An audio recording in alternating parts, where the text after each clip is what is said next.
우리는 어떻게 살아야 할까요? 정말 인류의 가장 오래된 질문 중 하나죠.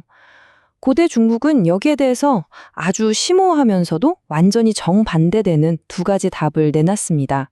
오늘 바로 그 두 가지 길을 한번 따라가 보려고 합니다. 자, 한번 상상해 보세요. 모든 게 불확실한 정말 극심한 혼란의 시대입니다. 기존의 질서는 다 무너졌고요. 수많은 나라가 생겼다 사라지기를 반복합니다. 이런 시대의 사상가들이 대체 어떻게 살아야 하는가? 이 근본적인 질문을 던지지 않을 수가 없었겠죠. 바로 이 위기 속에서 인류 역사에 정말 거대한 발자취를 남긴 두 가지 길이 등장합니다.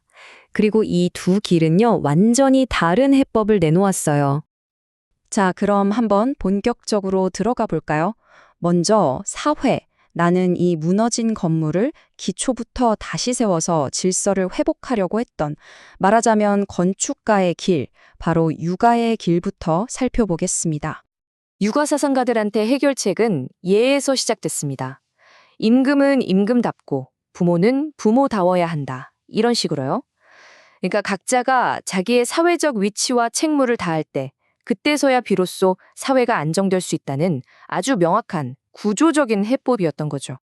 그리고요, 이 외부적인 구조에 생명을 불어넣는 동력, 그게 바로 인이었습니다. 다시 말해 내면의 인간의 그리고 선한 마음이었죠.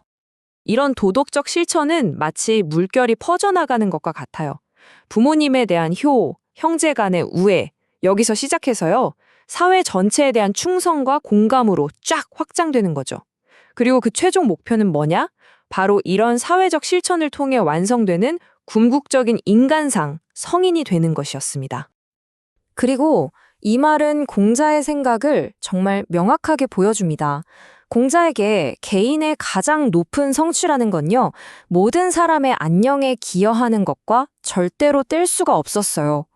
사회를 향한 위대한 실천, 그게 바로 개인을 완성하는 길이었던 겁니다.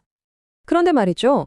만약에 사회를 위한 그 청사진이 사실은 개인의 고유한 생명을 가두는 감옥이라면 어떨까요?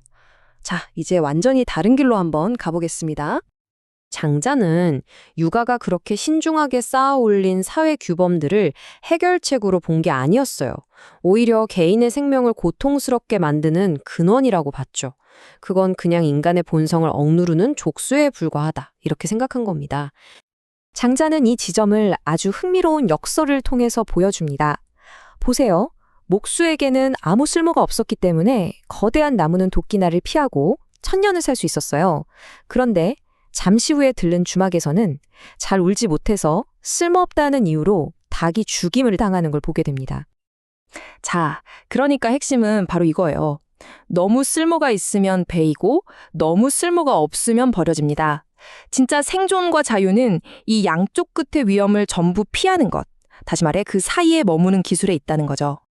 이 기술의 정수를 완벽하게 보여주는 게 바로 포정해우 이야기입니다. 백정포정은 힘으로 뼈와 살을 가른 게 아니에요. 소의 몸이 가진 그 자연스러운 결, 그러니까 세상 만물의 흐름인 큰 돌을 따라서 칼을 움직였을 뿐입니다. 그는 단순히 소를 해체한 게 아니었던 거죠. 세상의 흐름에 맞서 싸우는 대신에 그 결을 따름으로써 마찰이나 손상 없이 자기 고유의 생명을 온전히 지켜내는 법, 즉 양생의 지혜를 보여준 겁니다. 장자는 여기서 한 걸음 더 나아가요. 우리가 가장 기본적이라고 믿는 바로 그 현실 자체에 의문을 던집니다. 이걸 통해서 우리를 완고하고 절대적인 믿음으로부터 해방시키고 진짜 마음의 자유를 얻게 하는 거죠. 결국 이 두 개의 고대 사상은 오늘날을 사는 우리에게도 여전히 유효한 선택지를 제시하고 있는 셈입니다. 자, 이 표를 보시면 두 길의 핵심적인 차이가 한눈에 들어오죠. 바로 사회적 의무를 통해서 공동체를 완성하려는 길, 그리고 개인의 고유한 본성을 지켜서 자유를 얻으려는 길. 이 둘 사이의 근본적인 긴장감이요. 육아의 길은 밖으로, 즉 공동체로 향하고요. 장자의 길은 안으로, 진정한 자아를 향하고 있습니다. 결국 마지막 질문은 여러분 자신에게 던져봐야 할 것 같습니다. 여러분은 더 나은 사회를 위해서 기꺼이 벽돌을 쌓아 올리는 건축가이신가요? 아니면 그 구조 속에서 세상의 결을 따라 자신만의 온전한 삶을 찾아가는 유랑자이신가요? 여러분의 길은 과연 어느 쪽인가요?